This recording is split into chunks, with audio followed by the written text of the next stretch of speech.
Hello everyone, I'm Baggy, and today we'll be doing a Pinterest art challenge. If you're an artist, you've probably spent countless hours scrolling and pinning things on Pinterest, organizing boards and maybe using the references like once and then forgetting you ever saved it. It's really something, isn't it? Well, today we'll be using Pinterest to create 3 new OCs, and the inspiration for this challenge is from a YouTuber called Emma Artley. A few weeks ago, Emma Artley uploaded a video where she used Pinterest to create a fully fledged story about 3 new OCs using only Pinterest and her imagination. I'd already heard of this concept and I didn't think much of it, but her creativity towards this challenge really made it something interesting and inspiring, and I just had to give it a go. The rules of the challenge are, for each search term, the first image to pop up is your reference. You can't use any of the other ones unless it's an advert or it doesn't make sense. And the first category of searches is the setting, year, and season. The second category is character search terms, and those will be the actual presentation of the character. To begin, we need a setting generator online, and then we can use that term to search on Pinterest. So I'll be using the same one as Emma. Okay, so I'm going to change this to 1, and then we're going to click generate. And the location is a tranquil meditation center. Okay. So now I go onto Pinterest. And I search tranquil meditation center. And the first thing that comes up is, okay, all right, is this. This is the setting. Okay, so now we are going to find a year. 1902. Oh my gosh. Okay, season. First one is, okay, this looks quite autumny, so it's going to be an autumn season. So we've had a meditation center. I'm using the wrong pen for this. In 1902, and it is in the autumn. Okay, right. This is crazy. Okay, so now we're actually onto the characters, and so I'm gonna search for a album cover because I need to find the gender of the character, and so the singer on the album cover will be the gender. Oh my god, okay, it's Deftones. Okay, I love Deftones. Okay, so it's a female. I mean, it's not the singer, but it's the picture on the album, so I'm gonna say it's a female. The first one is a female. Okay. So now we need to do female face, and her complexion is, you know, what it will be. Okay. Now I have to do 1902 hair.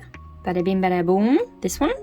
I'm gonna save that as well so I don't lose the reference. I mean, I could just make a Pinterest board, but you know what? Yeah, let's do that. I'll make a Pinterest board. Save. I don't think we have a character name yet, so I'll just say character 1. Okay, now we're on 1902 outfit. Okay. We're doing okay. 1902 shoes. Wow, these are actually kind of pretty. 1902 accessory. I did not spell that right. Well, I guess this is just shoes. Does that count? I'm gonna go back actually. I'm gonna go to the next one. That'll be her accessory. Okay. And Emma Artley gets a concert hall as her setting, whereas I've got obviously a meditation center. So I am going to just search, I think meditation center, and then the first object that comes up will be either an important part of the story or will just be something that she has and is important. That is terrifying. I guess there's a bowl here, like a singing bowl. So yeah, let's give her a singing bowl. Now we just search body type, and it has to be one person. Okay, I want to say that is the first person if we go that way. But you could say it's her. It's like there, and then down. There, and then down. Oh, so down. That one. It's this one. Boom. And now we need to search color palette. This one. Okay. Oh, and it's autumn, so that's great. Here is our first character. So second character, we're gonna do album cover.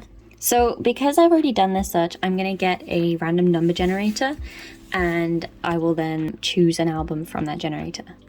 I didn't know Google had one. I'll do between 1 and 15 because I don't really want to search that far. Is 11. Okay, so 1, 2, 3, 4, 5, 6, 7, 8, 9, 10, 11. Quite a few people in this picture. Okay, let's have a look. Okay, so this is them. This is the album that I've found. I think oh wait, no, there is a female. Who's the singer? Who's the singer? Wow. Okay, it's a man, and I really liked that. I'm gonna save that. Yoink. Okay, so we have our first dude. And to differentiate with the skin, Emma Artley just literally put in skin. Flesh. I'm just gonna put in skin. First one that pop. What is that? Okay, well that's kind of the same as the other one. Okay, now watching the video, Emma Artley actually got this same picture.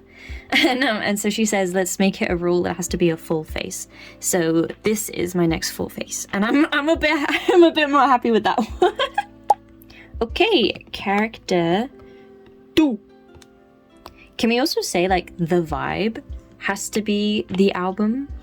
Because that would, oh my god, if that was the vibe. Actually, I do think later on we do have a generator of what they're like. So maybe if, yeah, I don't know. Maybe I can change it to be my own thing if I really want to.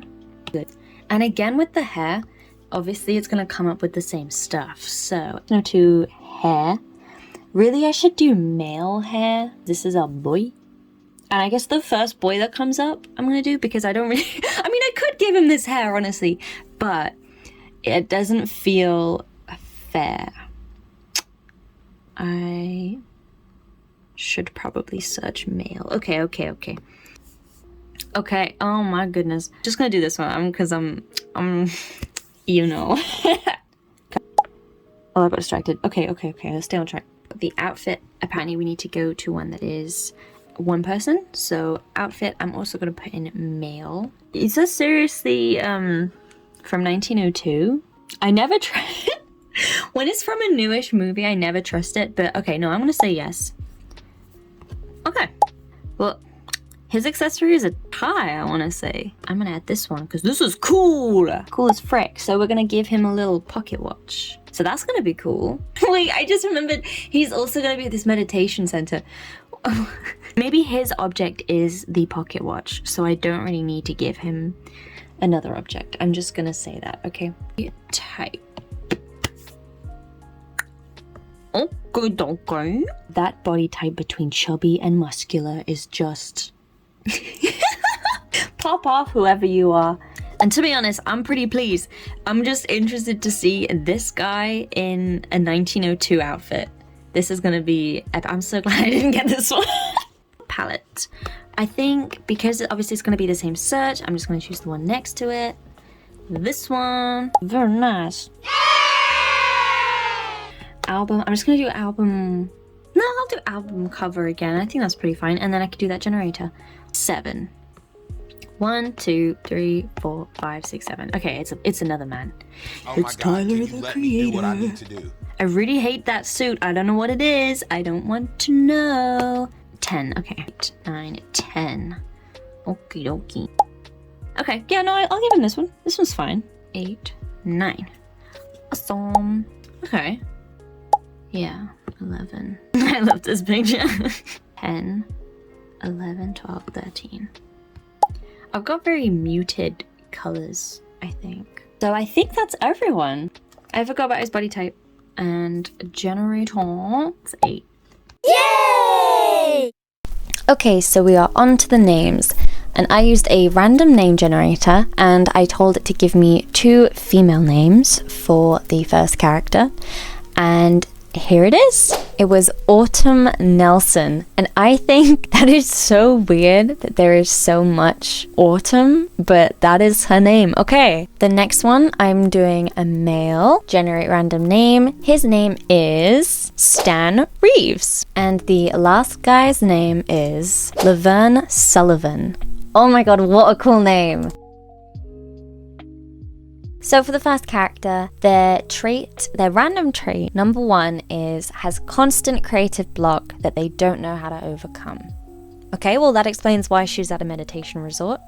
Her other random trait is that she's silly. A skill is that she's good at making things seem interesting even if they're not. Like they could take the most mundane situation but tell a story about it in a way that makes it sound thrilling. Okay, well I guess meditation can be seen as boring to people that don't actually want to meditate. So maybe she can make the experience funny, thrilling, but the people around her are like, girl, don't do that. I'm trying to meditate for real. And that's kind of like the conflict. Her random quirk is that she thinks she can talk to animals and can't go anywhere without them stopping at least once to squat in the middle of the sidewalk and try to communicate with a bird they see a few feet away in the grass or etc.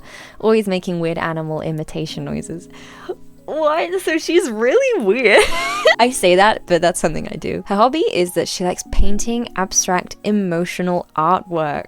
Oh my gosh, okay, cool. Her main personal struggle is that she changes into a different person depending on who they are talking to, since they're such a big people pleaser. But because of this, they barely know who they actually are. Another reason for her to go to a meditation center. They spend so much time conforming to the molds of others to suit those around them that they feel they don't know themselves beyond that. I think that is awesome. I really, really do like this character. Like Emma said, that she's not going to stick to it like gospel, but honestly, this is pretty cool. I'm going to add my own to her and my own story, but I am going to use this as a brief skeleton for her character.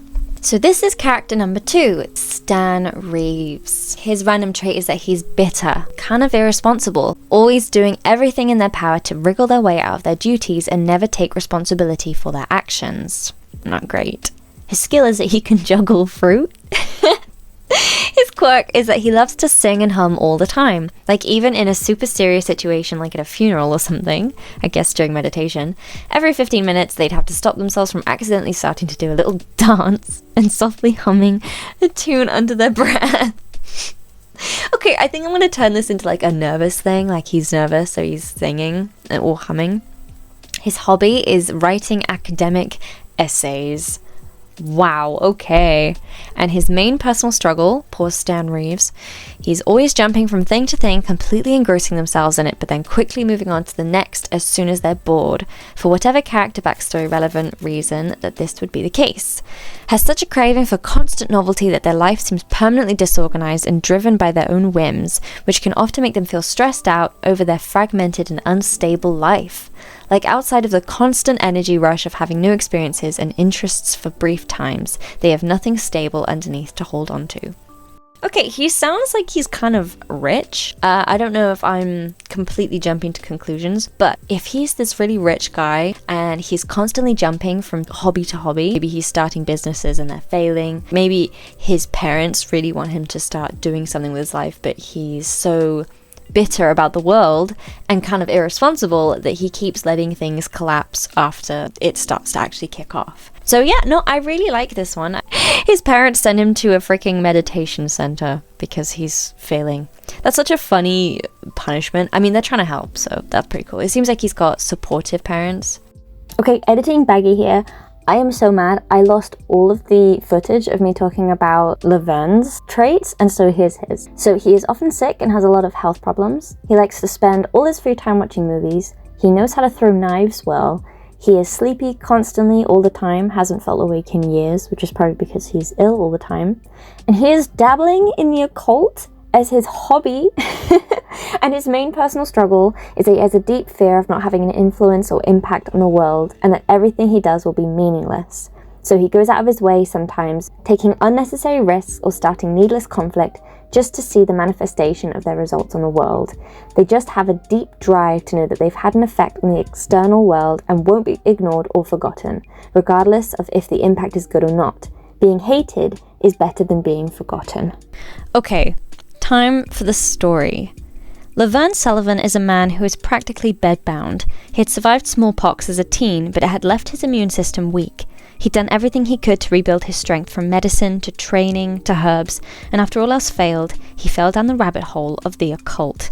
Being told by a young nurse under sworn secrecy about witchcraft, he decided that he had nothing else to lose. He just contracted the flu, his body was weak and aching, and this was his last attempt at life.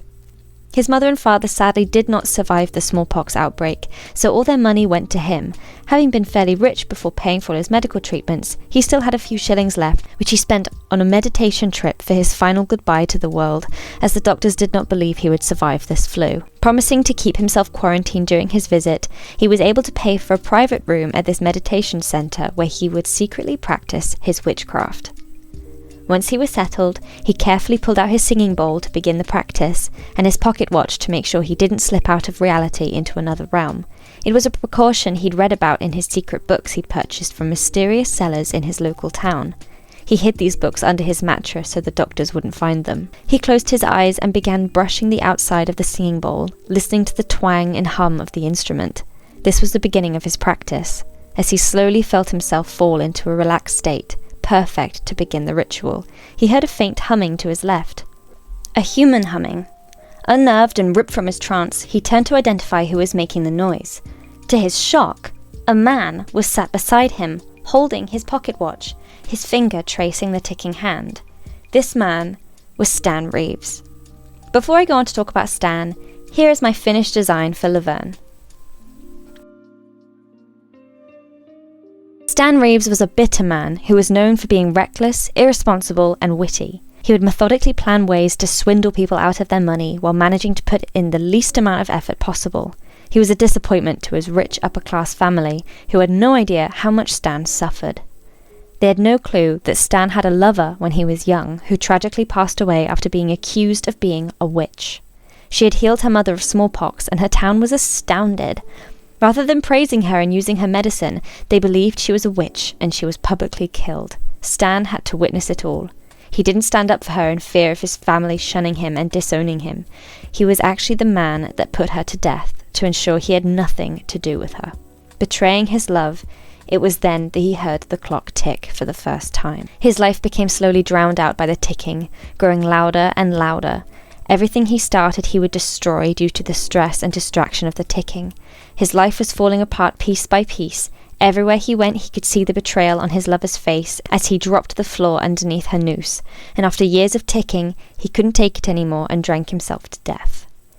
And on that note, here is the very depressing Stan Reeves.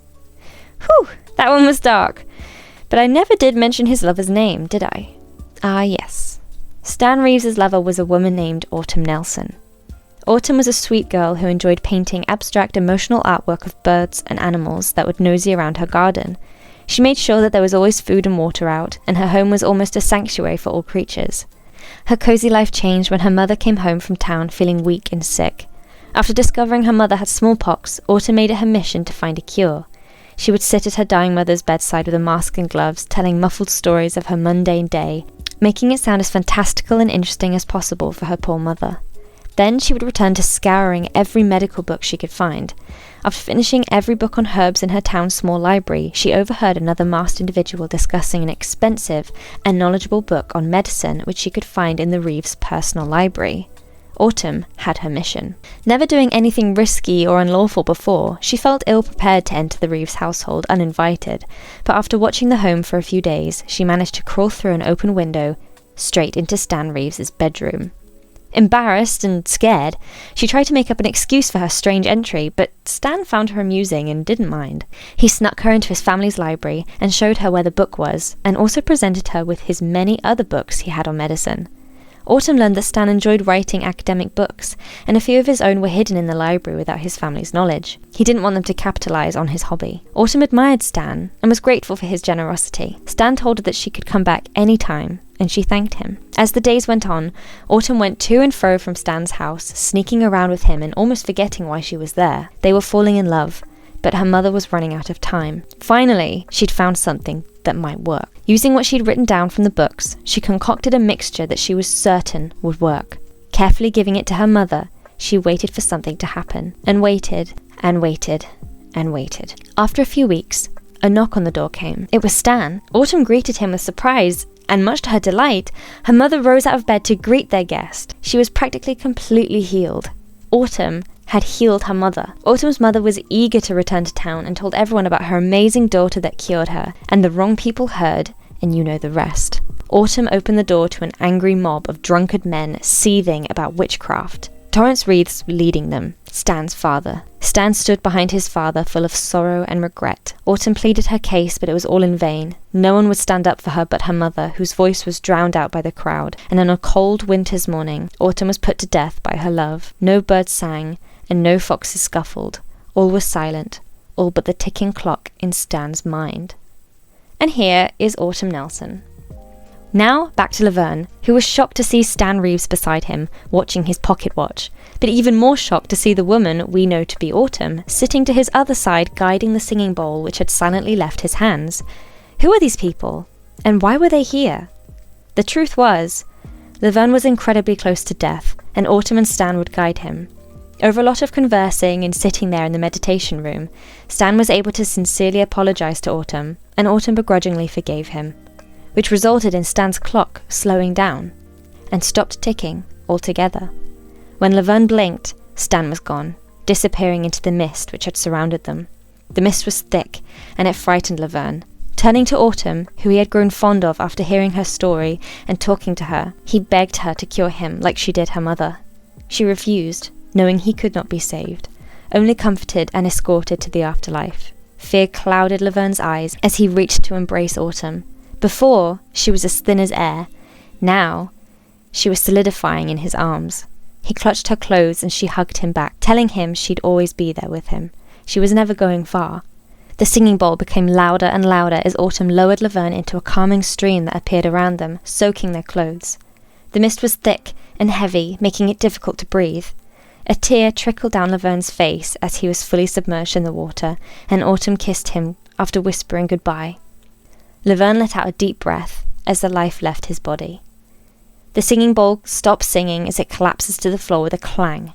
The pocket watch is stuck and unmoving, and Laverne lies peacefully on the ground, unmoving, lifelessly gazing up at the sky. And that is where our story ends. Let me know which character was your favourite, and if you'd do this challenge too. Come to think of it, this story is actually kind of similar to Emma's in terms of seeing ghosts. So if you like this, you'll definitely like Emma's too. Go check out her video, and please like this video if you haven't already. Thank you for watching, and I'll see you in the next video. Bye!